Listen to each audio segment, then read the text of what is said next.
जब से पीआरटी की वैकेंसी आई है और आप सभी को पता चला है कि 16 नवंबर से इसके फार्म भरे जाएंगे फेज़ 2 के अंतर्गत और 1088 पद हैं अदर स्टेट के, चाहे मेल हों चाहे फीमेल हों, चाहे बिहार के जनरल कैटेगरी के स्टूडेंट हों, उनके लिए हैं।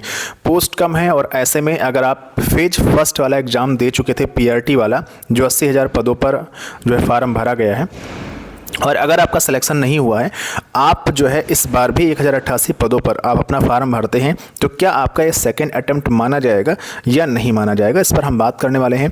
और बीपीएससी की तरफ से कितने अटेम्प्ट आपको मिलने वाले हैं। जैसे अगर आपने पीआरटी का फार्म भर लिया एक बार, फिर एक बार दोबारा पीआरटी का फार्म भरते हैं, एक बार आप जूनियर का फार्म भर रहे हैं, तो क्या ये 3 अटेम्प्ट ही मिलेंगे या अलग अलग आपको अटेम्प्ट मिलेंगे? पीआरटी के 3, जूनियर के 3, टीजीटी के 3, पीजीटी के 3, इन पर हम बात करने वाले हैं। आप इस वीडियो को ध्यान से देखते रहिएगा और बहुत ज़रूरी और सेंसिटिव मुद्दा है जिस पर हम बात यहाँ पर करने वाले हैं। आप सबसे पहले नोट्स कर समझ लीजिए। फिर अगर आप बिहार शिक्षक भर्ती फेज 2 की तैयारी कर रहे हैं, जिसमें पीआरटी, जूनियर टीचर, साथ ही साथ टीजीटी और पीजीटी की वैकेंसी है, तो आप सभी के लिए गुड न्यूज है। आपकी हेल्प के लिए एमई टीचिंग पॉइंट की तरफ से जो नोट्स हैं वो लॉन्च कर दिए गए हैं, जिससे आप स्क्रीन पर देख सकते हैं। पीआरटी टीचर की अगर हम बात करते हैं 280 पेज के नोट्स हैं, एनसीईआरटी प्लस एससीईआरटी बेस्ड हैं, प्रीवियस ईयर क्वेश्चन पेपर भी इसमें दे दिया गया है और कंप्लीट ये किट रहने वाली है पीआरटी टीचर के लिए। आपको कोई भी अलग से बुक्स या नोट्स पढ़ने की ज़रूरत नहीं है, सब कुछ आपको कंप्लीट सिलेबस के अकॉर्डिंग यहाँ पर नोट्स मात्र 199 में दिया जा रहा है, जिससे आप स्क्रीन पर देख सकते हैं। कैसे खरीदना आगे आप वीडियो में समझ लीजिएगा। यहाँ पर अगर बात करें जूनियर टीचर की, अगर आप तैयारी करें हैं तो उसके भी कंप्लीट एनसीईआरटी प्लस एससीईआरटी जो किताबों का निचोड़ पीडीएफ है उसे यहाँ पर दिया जा रहा है मात्र 199 में। कक्षा 1 से 12 तक की सभी किताबों का निचोड़ पीडीएफ यहाँ पर रहने वाला है।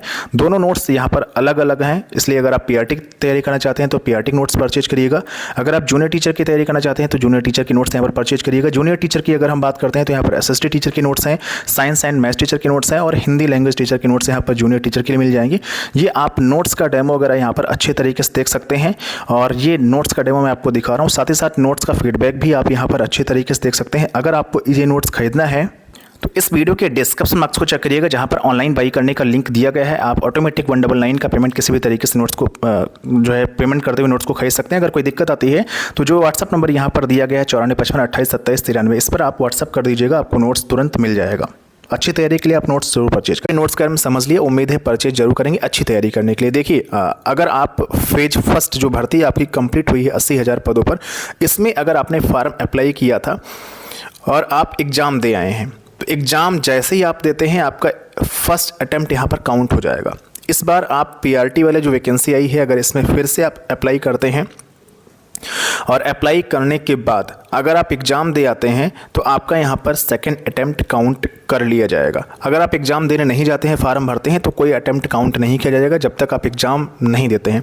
एग्ज़ाम जैसे ही दे देते हैं वैसे ही आपका यहाँ पर अटेम्प्ट काउंट कर लिया जाता है। तो अगर आप एग्ज़ाम दे देंगे, जाहिर सी बात है फार्म भरेंगे तो एग्ज़ाम आप देंगे ज़रूर, तो ऐसे में आपका सेकंड अटेम्प्ट यहाँ पर काउंट हो जाएगा।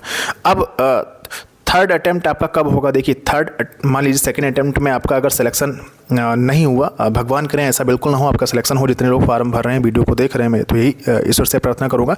लेकिन खुदा न खास्ता अगर आपका सिलेक्शन नहीं होता है, सपोज चूँकि वैकेंसी बहुत कम है, कंपटीशन बहुत होगा 1088 पदों पर, तो ऐसे में थर्ड अटेम्प्ट, आप सभी को पता है कि बिहार में हर साल वैकेंसी आनी है। अगस्त में नोटिफिकेशन आ जाएगा, तो अगस्त में जब नोटिफिकेशन आएगा और आप फिर से फार्म को अप्लाई करेंगे पीआरटी के लिए, तो आप यहाँ पर आपका थर्ड अटेम्प्ट माना जाएगा। तो इस तरीके से 3 ही बार आप जो है पीआरटी की परीक्षा में भाग ले सकते हैं। पीआरटी की जो एग्ज़ाम है उसे आप यहाँ पर दे सकते हैं। सबके लिए 3 अटेम्प्ट्स यहाँ पर रखा गया है।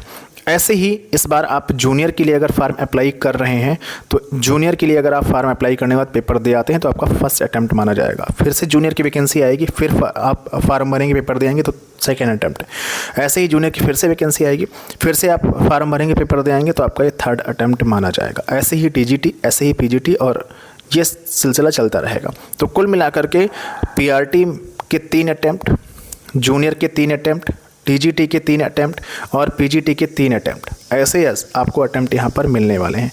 तो आई होप जानकारी आपको समझ में आ चुकी होगी। सब कुछ हमने विस्तार से बता दिया है। सभी के 3-3 अटेम्प्ट मिलेंगे, मतलब पीआरटी के 3 अटेम्प्ट्स, टीजीटी के 3 अटेम्प्ट्स, पीजीटी के 3 अटेम्प्ट्स और जूनियर के 3 अटेम्प्ट्स आपको मिलने वाले हैं। अब आपकी मर्जी है कि 1088 पदों पर आपको फार्म भरना है या नहीं भरना है। आपकी जैसे इच्छा शक्ति हो उससे आपसे फार्म भरिए, कंप्लीट करिए। मैं तो ये कहूँगा कि देखिए, होने को 100 या 50 वैकेंसी होती हैं। अगर आपकी तैयारी बहुत अच्छी होती है, लक साथ दे जाता है और आप अगर पढ़ने में ठीक ठाक हैं, तो हो जाता है सिलेक्शन, ऐसी कोई दिक्कत यहाँ पर नहीं है। तो जिनका नहीं होना था तो 80,000 वैकेंसी में नहीं हुआ, लेकिन बहुत से ऐसे बच्चे होंगे कि 80,000 में नहीं हुआ था, लेकिन 1,000 जो समथिंग पोस्ट आई हुई हैं 88, इस पर इनका सिलेक्शन हो जाएगा। क्योंकि जो कमियां थी वो यहाँ पर वो सुधार कर लिए होंगे, और कभी कभी दिन अच्छा नहीं होता है तो दिक्कतें हो जाती हैं। इस बार ऐसा नहीं होगा। तो देखिए, अगर आप पढ़ने में अच्छे स्टूडेंट हैं, एक ठीक ठाक स्टूडेंट हैं, और आप अगर बॉर्डर लाइन को टच कर रहे थे, बॉर्डर लाइन का मतलब हो गया अगर आप मेल कैटेगरी में 60 के अराउंड में आपके नंबर बन रहे हैं या 60 प्लस नंबर बन रहे थे, तो मैं कहूँगा कि आपको इस फार्म को ज़रूर भरना चाहिए, पीआरटी वाले फार्म को। क्योंकि आप एक अच्छे लेवल की तैयारी में हैं और थोड़ी मेहनत करेंगे तो उम्मीद है कि इसमें आपका सिलेक्शन हो जाएगा। ऐसे ही फीमेल में 57 कट ऑफ गई हुई थी पीआरटी की।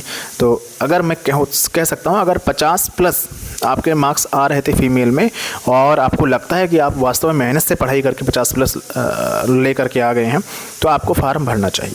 तो आई होप जानकारी मैंने आपको यहाँ पर समझा दिया, ताकि आपके अटैम्प्ट यहाँ पर ख़राब ना हो। और नोट्स परचेज कर लीजिएगा। बाकी कोई दिक्कत आती है तो मुझे व्हाट्सएप कर लीजिएगा।